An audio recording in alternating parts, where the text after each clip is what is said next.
वाह, एक जोरदार तालियां होनी चाहिए। ताली बजा दीजिए। सारे गाने आपके बीच अब यहाँ से, चाहे वो गाना गोरी तोड़ चुंदरी, लहंगा लखनऊआ, 5 बेर चुम्मा, थ्रेसर से भूसा, खटिया बिछा के, वाह, अनगिनत गाने के माध्यम से गाए गए हैं। सिवेश जी एक गायक के साथ साथ एक अच्छे इंसान भी है। सारे कलाकार को सम्मान देते हैं। उनके अंदर एक अलग ही चीज है सिवेश जी के अंदर, जो मुझे अच्छा लगता है। औरों की बात हम नहीं कहना चाहेंगे। और हमार भाषा और इनके भाषा करीब करीब मिले छे। और इहो के भाषा हमार भाषा ना मिलेला, पूर्णिया के भाषा और मैथिली भाषा, मगही सब जेने बाजा मैथिली मोन होया तनु कान पकड़ के की। ए सिवेश भैया जी, हमार भाषा ना मिलेला। हां, तोहर भाषा एकदम तगड़ा बा, भोजपुरी। वही से हम कहेला चाहब कि हम छी मैथिल मिथिलावासी, ई हमर पहचान अछि। हम छी मैथिल मिथिलावासी, ई हमर पहचान अछि। राम छठ पाहुन सीता बहिन समान अछि। अइले कह रहल छी कि सीतामढ़ी जिला के हम छी। सीता जी के जन्मभूमि सीतामढ़ी, जे पूरे देश नहीं पूरे विदेश जानिए।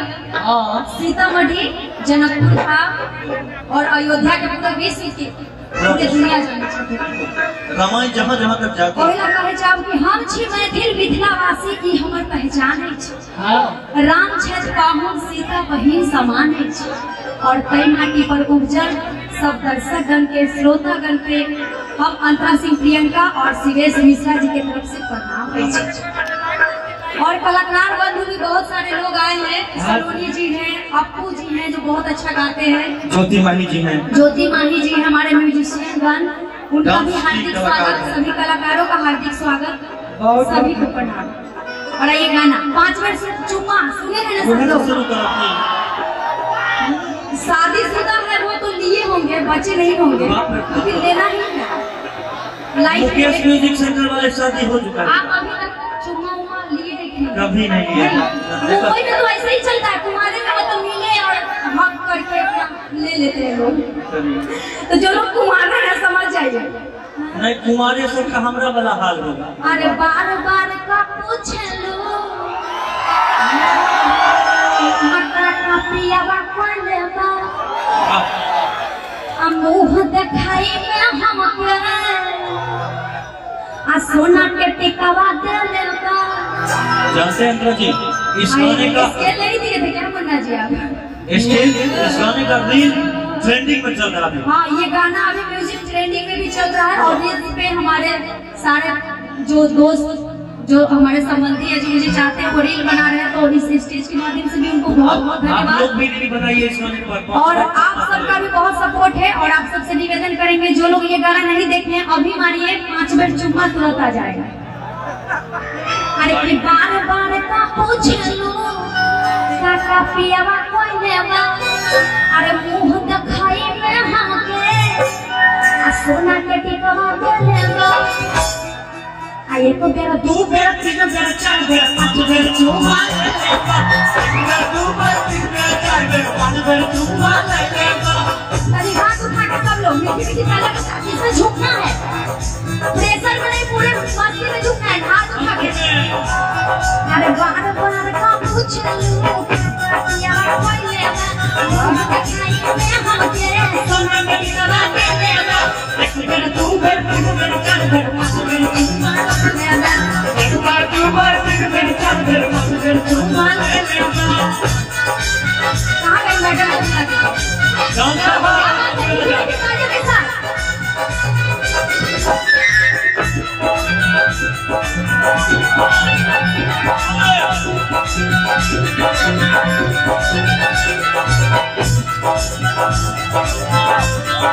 जिया 1 बार 2 बार 3 बार 4 बार 5 बार चुम्मा ले लेवा।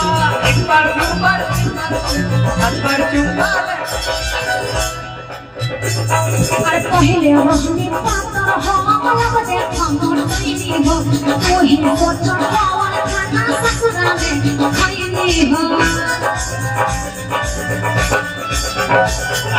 पहले रहनी पातर हम बजे हमर कइनी हो, ओही सोच पावन खाना ससुरा में हम कैले हो अरे तू का जन पूरा त घर में कोई को फिल्म देखैले बा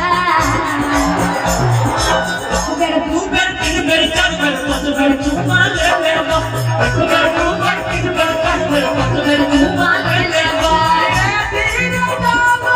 बहुत स्वागत है धीरे धीरे डाला हो धीरे धीरे डाला बहुत दुखाता चाहे नारायण सीता चले पदार्थ चाहे सीता चले एक बार तू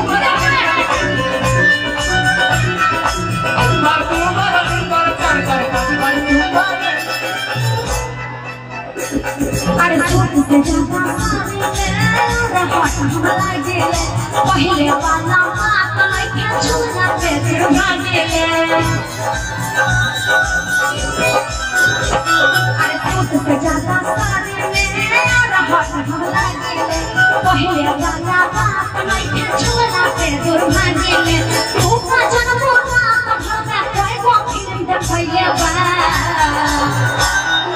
एक बेर दो बेर तीन बेर चार बेर पांच बेर चुम्मा ले लेगा एक बेर दो बेर तीन बेर चार बेर पांच बेर चुम्मा ले लेगा क्या बात है वीडियो दिखाने में ज्यादा तो खाली फोटो नहीं दिया थोड़ा बता दी क्या बात है याद लगा लेने रुपवा सहारे जो होता है पिछवा से चूक ना जाती एक होता है पिछवा से चूक ना जाती लगाई दी चुनिया के हुक ना जाती लगाई दी चुनिया के हुक ना जाती एक बार दो बार तीन बार चार बार पांच बार चुम्मा ले लेगा एक बार दो बार तीन बार चार बार पांच बार चुम्मा ले लेगा क्या बात है अरे सूट पे ज्यादा साड़ी में और हट हमरा गेले पहले वाला बात नहीं के छुना पे भागेले क्या बात है ज्यादा साड़ी में हट हमरा गेले पहले वाला बात नहीं के छुना पे भागेले और जो शर्मा हमारा से प्यार खूबे जमाइले गाना कौन लिखे हैं ये अर्जुन शर्मा जी का लिखा हुआ है जो सोना के सिकरिया से लेकर के थ्रेसर से भूसा निकल रहा है एक मिनट भैया एक मिनट जानते हैं एक बात हमारा भी गाना लिखे थे करेजवा में लागल गोली तू जब से देखले बारू चला क्या बात है लेकिन कि एक बेर दो बेर तीन बेर चार बेर पांच बेर चुम्मा ले लेगा एक बार दो बार तीन बेर चार बेर पांच बेर चुम्मा ले लेगा बार बार का पूछे लो ये बार कोई लेगा मुंह दिखाने से हाथ सोना के टिकवा ले लेगा एक बेर दो बेर तीन बेर चार बेर पांच बेर चुम्मा ले लेगा एक बेर दो बेर तीन बेर चार बेर पांच बेर चुम्मा ले लेगा एक बेर दो बेर तीन बेर चार बेर पांच बेर चुम्मा ले लेगा एक बेर दो बेर तीन बेर चार बेर पांच बेर चुम्मा ले लेगा एक बेर दो बेर तीन बेर चार बेर पांच बेर चुम्मा ले लेगा तीन बेर चार बेर पांच बेर चुम्मा ले लेगा अब ये ना दूसरा पांचे बार का चिन्ह ले लेगा